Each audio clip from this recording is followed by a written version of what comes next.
با پشتیبانی از سیاست خردمندانه رهبریت عالی کشور امروزها در شهر و ناحیه‌های جمهوری کارهای سازندگی و آبادانی جریان دارد. چنین یک پدیده نیک ساختمانی پلی ماشیnguzar در دهه یولدوش اشوروی جماعت دهاتی قراتاغ روی کار آمد. با تشبوسی صاحب کاری محلی نعیم جان اشورов به مبلغ 800,000 سومانی چنین یک پلی زمانوی از نوسازی شده مورد استفاده ساکنان 4 دهه قرار گرفت.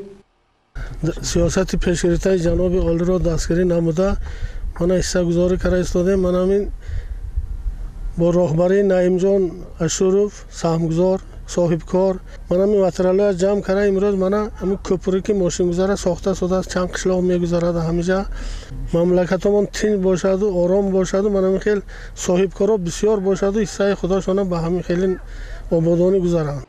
باید ذکر نمود که پلی ماشیnguzar سالهای 1975 ساخته شده بود و در حالت صدموی قرار داشت.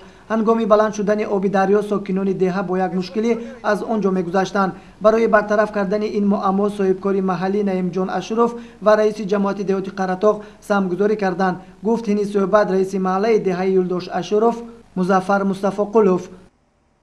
من زمانمان تیج وطنمان آباد است. این خود به خود نشده است.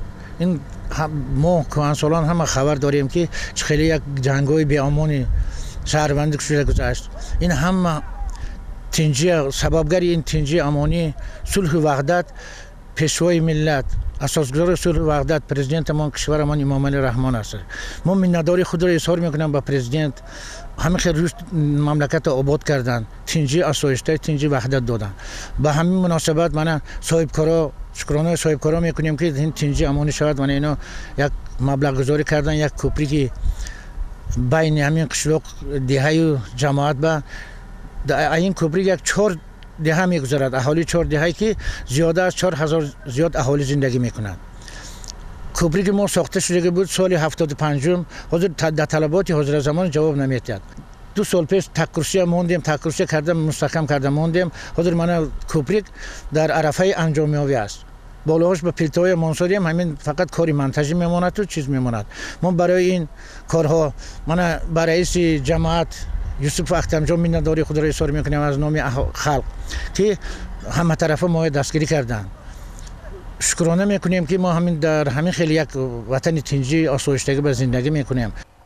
مردم دهه یولدوش اشورov شکرانه از دوران صاحب استقلالی وطن کرده پیوسته سعی و تلاش مینمایند تا که یک پارچه خاک مقدس وطن را آباد و زیبا گردانند.